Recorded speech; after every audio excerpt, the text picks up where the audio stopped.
نحمد الله المعين. Hazrat Mirza Masroor Ahmad is the present head of the Ahmadiyya Muslim community, the most dynamic international community within Islam. The community was established by Hazrat Mirza Ghulam Ahmad in Qadian, a small and remote village in India. He claimed to be the expected reformer of the latter days, the one awaited by all major world religions. Founded in 1889, the community has continued to spread throughout the world, flourishing under caliphate, the system of spiritual leadership established after the demise of the holy founder. The current successor of this movement, Hazrat Mirza Masroor Ahmad, continues the work of the holy founder to revive the spiritual and moral state of mankind. Persecuted for your beliefs, jailed for your faith, and exiled from your homeland, but you refuse to turn to bitterness or vengeance. Instead, His Holiness has emerged as a leader of wisdom and compassion, a champion of nonviolence among nations. No society can truly succeed unless it guarantees the rights of all of its peoples, including religious minorities, whether they're Ahmadiyya, Muslims in Pakistan, or Baha'i in Iran, or Coptic Christians in Egypt. Even I didn't know when I was elected, then my name even will be proposed. The election is the same as the Pope is elected, but without smoke.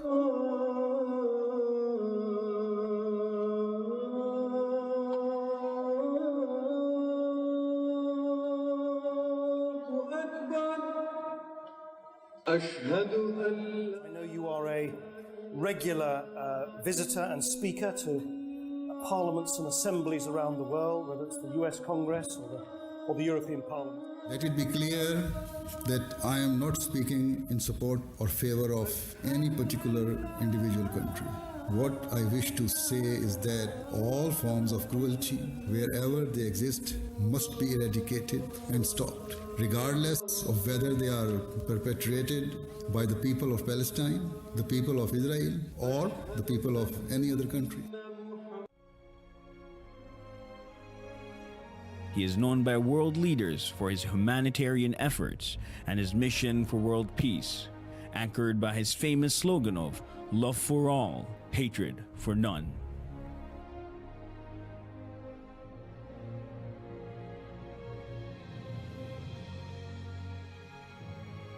He has traveled extensively to spread the message of peace and to remind everyone to respect the rights of other human beings.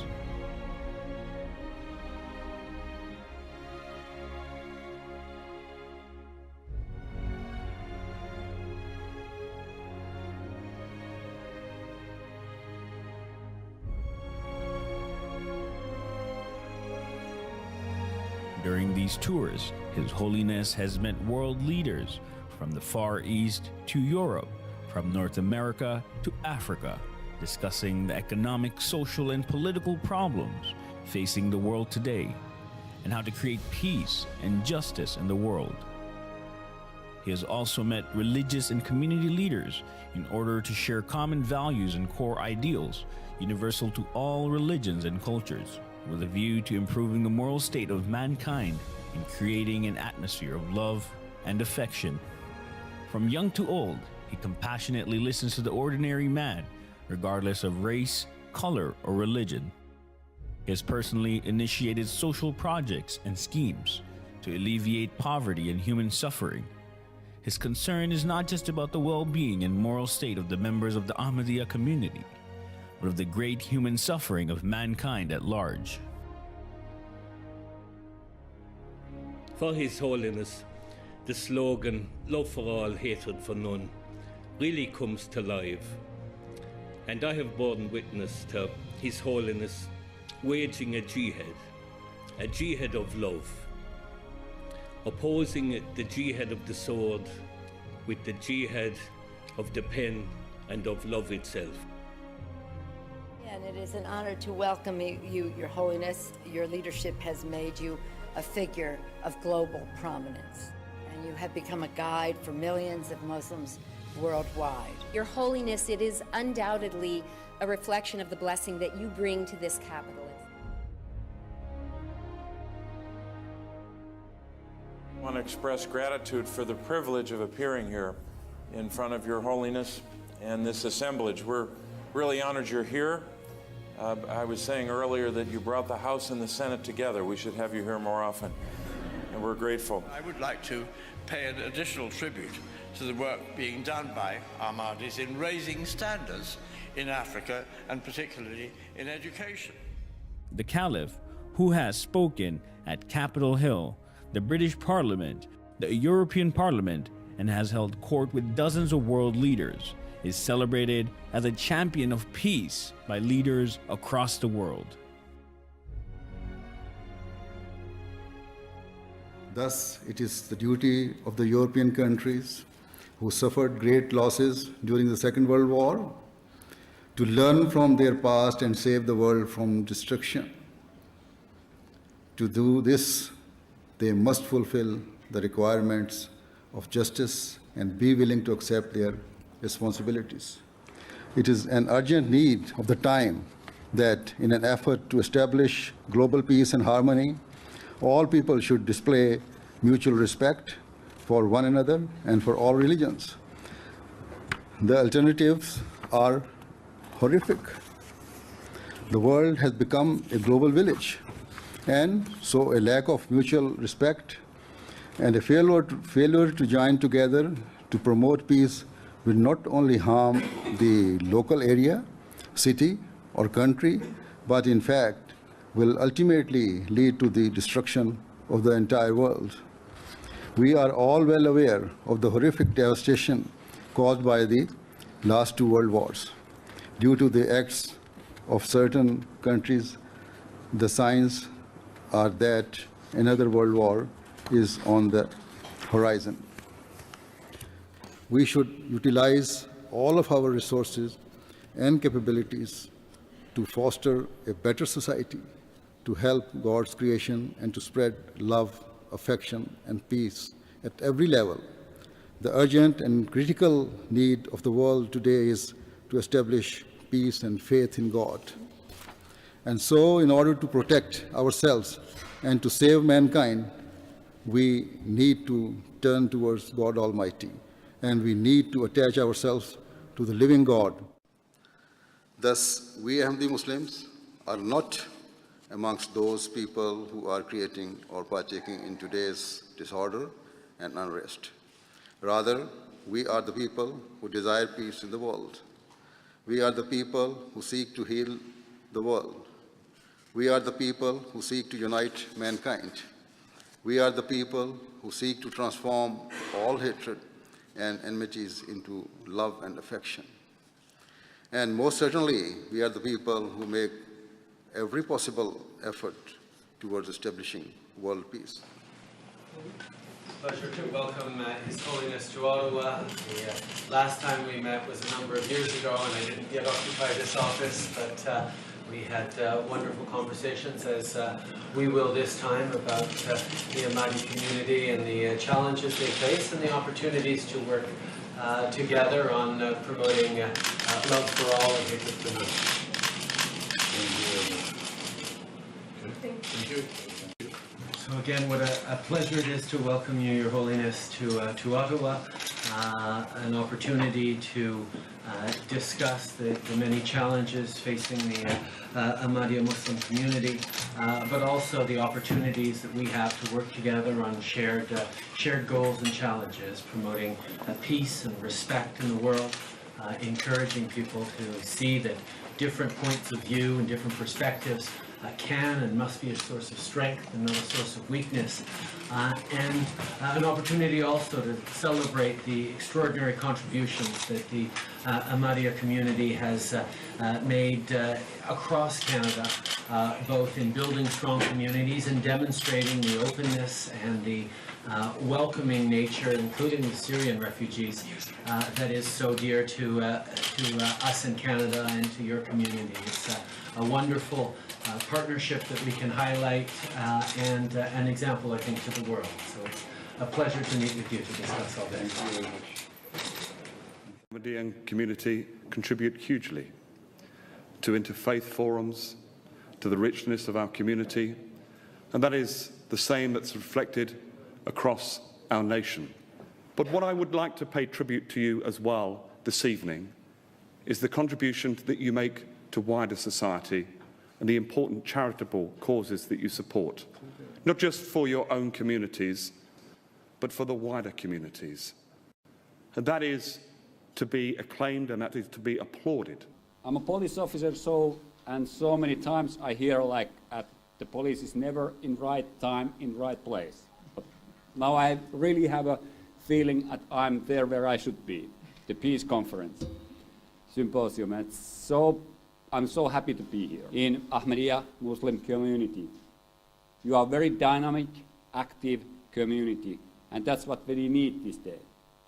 Those builders who build up the peace and security in this society. I can see many acts of Islamic faith today, and some of them are really challenging my faith as a Christian. Because as a Christian, I greet you in the name of Jesus Christ, our Messiah, whose main act in the world was really create an environment of peace, love, and caring each other. But as we know, in the name of Jesus, there has been also made a lot of violence through the history. So here we are together to try to find out the good way to really understand the way of peace. Your Holiness, members and participants in this Jalsa Salama, Assalamu alaikum. It's a great privilege for me and my wife to be a part of this fantastic gathering. We are really impressed by the warmth and affection shown to us by all we have met. Our connection with the Ahmadiyya Muslims goes back to a long time, and in fact in Kalmar, Sweden, the Ahmadiyya Muslim and we are formidable partners in upholding the rights and dignity of humanity. Kalmar has been especially honored by the visits of the fourth Caliph, Hazrat Misra Tahir Ahmad. And as Mayor of Kalmar, I would like to extend a very warm and official invitation to the present Caliph to visit Kalmar. I'm standing here as a single police officer, but behind my back is the whole Swedish democratic police force. And as a police officer in Sweden, you do investigations. And the investigation of Ahmadiyya is that they are being murdered, tortured, and persecuted in their home country. The Ahmadiyya have a social action that is love for all and hate for none. The Ahmadiyyan community have an extraordinary reputation abroad for charitable work in Africa, India, Bosnia and Indonesia, amongst other places. But you'll note your community here too have an extraordinary reputation. You have been generous with your time and resources, and you have made yourselves part of the wider community. The Ahmadiyya community has always been at the forefront, not only of helping their own, but actually helping within society as a whole, is one of the reasons why, if I may say to you, your presence in this country has been so beneficial to us.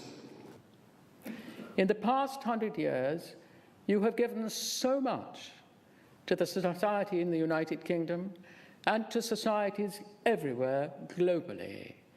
You are among those who give and who not only take. You give so much to so many societies that I have seen and felt and listened to and watched. If Muslims are practicing true Islam, then there should not be any challenge in absorbing, adjusting, and living in any of the society, whether it is Western or Eastern. In a short sentence, we have made a slogan of the teachings of Islam, that is love for all and hatred for none. And if that message is there, and as I have already said, the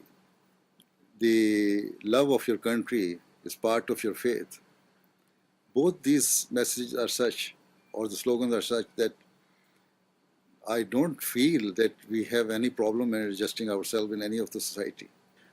We are law-abiding. We want, you see, we believe that Allah is not only for Muslims. Allah is Allah for the whole universe.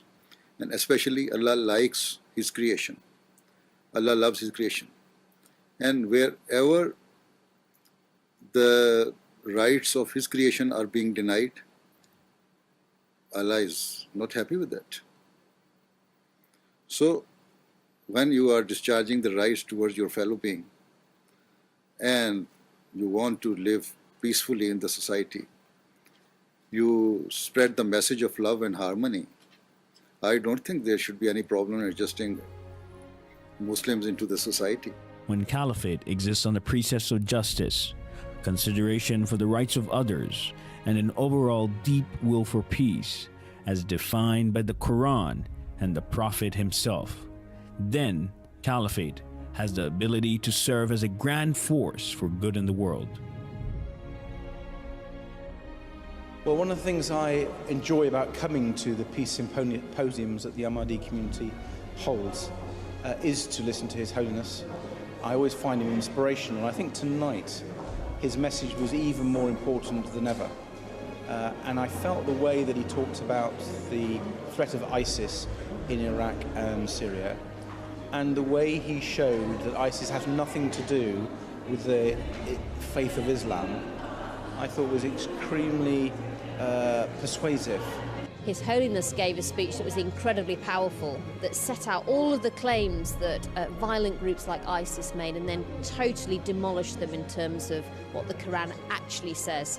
I think for a lot of people sat in the room, it helped them really understand what true Islam is actually about and how this message of peace is really at the heart of it. But the Holiness, I just thought, it's incredible, because all the things he was saying were going through my mind, and I could actually relate to nearly everything that he said, which actually I think probably surprised me for some reason. I don't know why. I just found it very, very moving.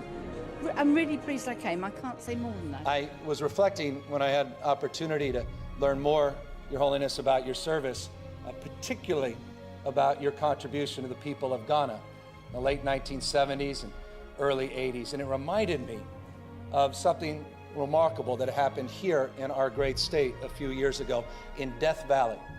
You may even recall this. In the winter of 2004, there were 7 inches of rain that fell on Death Valley. A few months later, the spring of 2005, the entire valley was carpeted with flowers. And it was just a reminder that Death Valley wasn't dead, it was dormant. It was waiting for the seeds of possibility to be sown. And I think about, Your Holiness, the extraordinary work you did in Ghana, particularly your agricultural commitment, bringing wheat to the people of Ghana. It had never been done in the history of that country. You sowed the seeds of possibility, and it's a reminder to all of us as we deal with the issue of ignorance and poverty and disease, as you have committed your life to, that when the right conditions come along, success is irreversible. It's inevitable.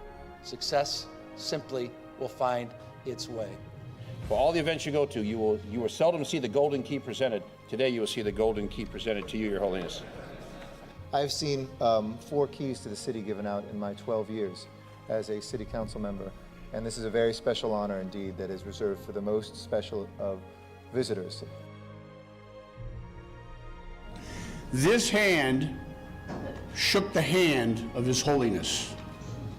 I was just thrilled.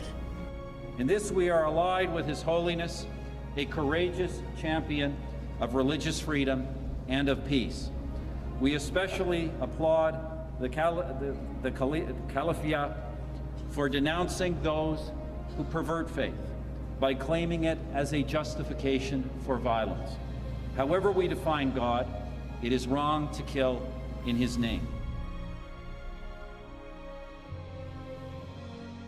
Today, when we, the Ahmadiyya Muslim Jama'at, raise the slogan of love for all and hatred for none as a means to establish global peace, we do so directly in fulfillment of the teachings of the Holy Quran and the practice of the Holy Prophet, peace and blessing of Allah be upon him.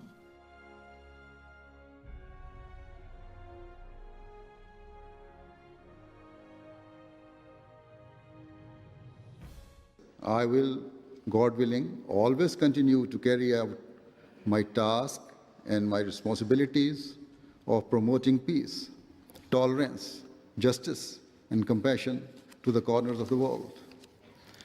I will continue to tell all people that in order to be relieved of the pain and suffering that we face today, we must adopt true justice and equality. Today, this man, Mirza Masroor Ahmad, worldwide head of the Ahmadiyya Muslim community, is the Caliph of Islam.